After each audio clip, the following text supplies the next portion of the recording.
Hey, several years ago, we kicked off the fall with a message series that we called Simplify, which was all about simplifying our lives in a way that honors God. And in one of the messages, we talked about the rhythms that God has built into creation, including us, all of us. That means you.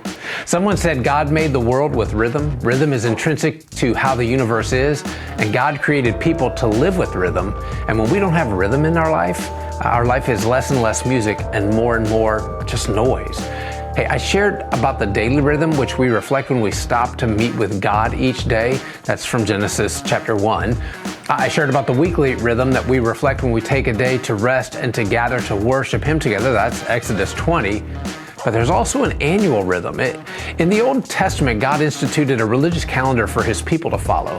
There were 7 specified feasts for the Israelites. In Leviticus 23, God describes in detail 7 times a year He wanted the Israelites to put on the brakes. And if you knew the background behind this, what surrounds these festivals is the best music and singing and dancing and food and wines and friends and nobody worked.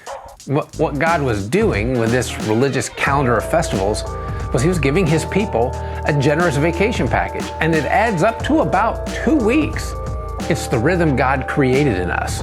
You stop and you party. And is God great or what? I remind you of that to encourage you as our summer is now officially underway, to take time away from your normal schedule, whether it's a vacation or a staycation. Give yourself time to be away and enjoy the people around you. Listen, I do know that some people do that at other times during the year, which is great. But as your pastor, I'm encouraging you to follow the rhythm that your Creator created in you. By the way, I know that means that you'll miss a Sunday here. That's okay. There are great churches around wherever you are, and we're always online, so you can join us there. I do want to give you some updates.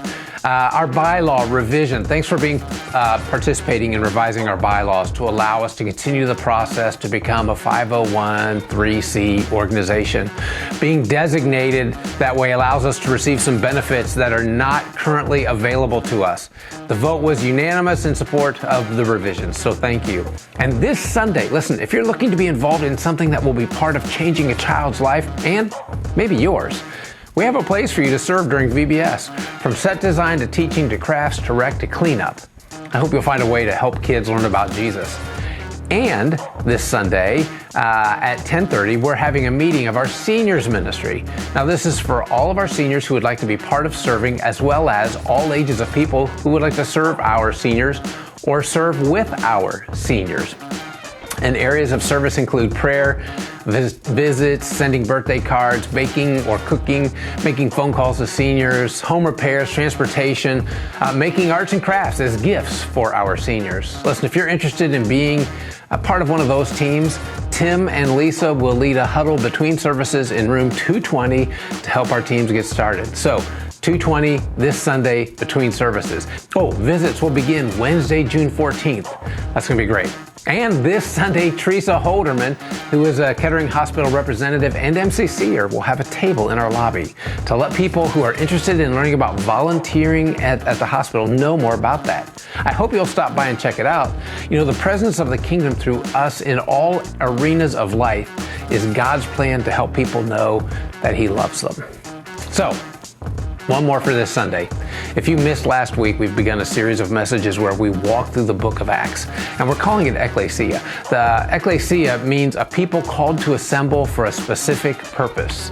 It's understanding that God gathers us, like on Sundays, so He can send the church into the world, as opposed to the church being a building where we open the doors and expect the world to come to us.